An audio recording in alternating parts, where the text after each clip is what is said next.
Assalamualaikum warahmatullahi wabarakatuh. Hai semuanya, perkenalkan nama saya Zumi Putri Sania. Saya dari 12 akuntansi 2 SMK Negeri 16 Jakarta.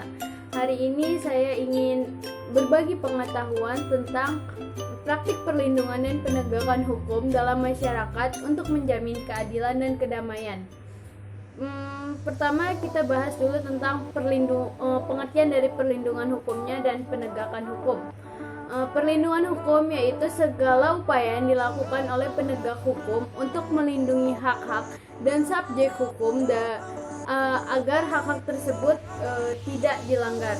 Sedangkan penegakan hukum yaitu sistem yang di dalamnya terdapat anggota pemerintah yang bertindak secara terorganisir untuk menegakkan hukum. Perlindungan hukum itu dibagi menjadi dua. Yang pertama itu perlindungan hukum preventif. Apa sih itu? Yaitu perlindungan yang diberikan oleh pemerintah dengan tujuan untuk mencegah sebelum terjadinya pelanggaran. Hal ini terdapat dalam peraturan perundang-undangan dengan maksud mencegah suatu pelanggaran serta memberikan rambu-rambu dalam melakukan suatu kewajiban. Terus yang kedua itu hukum represif. Apa sih? Yaitu perlindungan akhir berupa sanksi seperti denda, penjara, atau hukuman tambahan yang diberikan apabila sudah terjadi sengketa atau pelanggaran. Kita ketahui dalam Undang-Undang Dasar 1945 Pasal 1 Ayat 3 yang berbunyi negara Indonesia adalah negara hukum. Jadi amat penting perlindungan dan penegakan hukum bagi kehidupan, yaitu untuk mewujudkan perdamaian, karena dengan tegaknya hukum maka keadilan dalam memastikan hak-hak setiap subjek hukum akan terwujud. Yang kedua, tegaknya supremasi hukum. Dengan tegaknya supremasi hukum, maka hukum memiliki kekuasaan yang lebih besar dalam mengatur tindakan manusia. Dan yang ketiga, tegaknya keadilan, yaitu untuk memberikan keadilan untuk melindungi hak setiap warga negara. Selama subjek hukum berhak, maka hukum akan tetap melindungi hak. Faktor yang mempengaruhi perlindungan dan penegakan dalam hukum. Yang pertama itu hukum itu sendiri. Apa sih maksudnya dari hukum itu sendiri? Yaitu undang-undang yang dibuat tidak bertentangan dengan ideologi negara kita. Terus yang kedua, dari penegak hukumnya itu, yaitu pihak yang terlibat secara langsung harus menjalankan tugasnya secara profesional sesuai dengan peranannya masing-masing.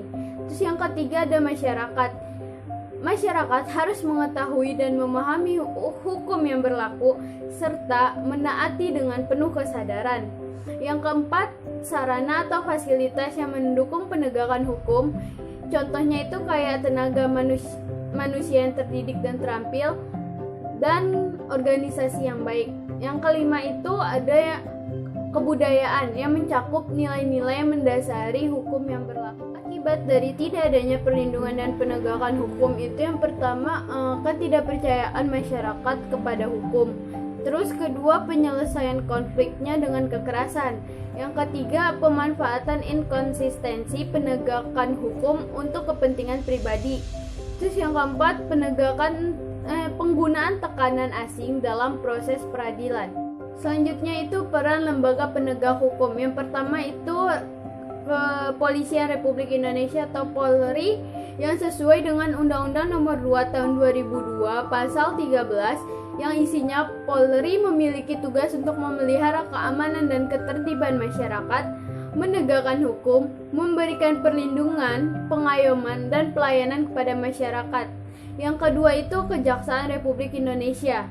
Perannya itu diatur dalam Undang-Undang Nomor 16 Tahun 2004 Pasal 30, yaitu untuk melakukan penuntutan, melaksanakan penetapan hakim dan putusan pengadilan, melakukan penyidikan terhadap tindak pidana tertentu berdasarkan undang-undang. Yang ketiga itu pengacara, yaitu memberikan bantuan hukum kepada subjek hukum. Yang keempat ada hakim, yaitu menerima, memeriksa, dan memutuskan perkara hukum berdasarkan asas bebas, jujur, dan tidak memihak sesuai dengan peraturan perundang-undangan. Yang kelima itu ada KPK. Seperti yang kita tahu, KPK itu berhubungan dengan korupsi, yaitu tugasnya memberantas korupsi, melakukan penyelidikan dan penyidikan, serta penuntutan terhadap tindak pidana korupsi.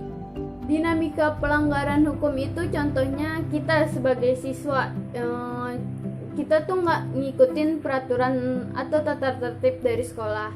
Terus yang kedua, kita sebagai pengguna lalu lintas, kita melanggar ketertiban atau tata tertib yang sudah diberlakukan di lalu lintas. Terus yang ketiga, melanggar hukum pidana seperti mencuri, membunuh, mengedarkan narkoba. Selanjutnya itu upaya penegakan hukum untuk menjamin keadilan dan kedamaian. Yang pertama itu, penegak hukum seharusnya berjalan tidak semata melihat dari faktanya saja, tetapi juga menimang serta melihat latar belakang peristiwa, alasan terjadinya peristiwa, unsur kemanusiaan, dan juga menimang rasa keadilan dalam memberikan putusan. Yang kedua, hukum seharusnya tidak ditegakkan dalam bentuk yang paling kaku, arogan, dan hitam putih, tapi harus berdasarkan rasa keadilan yang tinggi, tidak hanya mengikuti hukum dan konteks perundang-undangan hitam putih semata. Yang ketiga, hakim seharusnya mengikuti perundang-undangan dengan mementingkan rasa keadilan seadil-adilnya, sehingga putusannya dapat memenuhi rasa keadilan yang sebenarnya. Yang keempat, memberikan pendidikan dan penyuluhan baik formal maupun non-formal kepada masyarakat. Yang kelima itu, menyediakan bantuan hukum bagi si miskin dan buta hukum. Yang keenam, pemberian sanksi yang tegas bagi aparat penegak yang tidak menjalankan tugasnya dengan semestinya.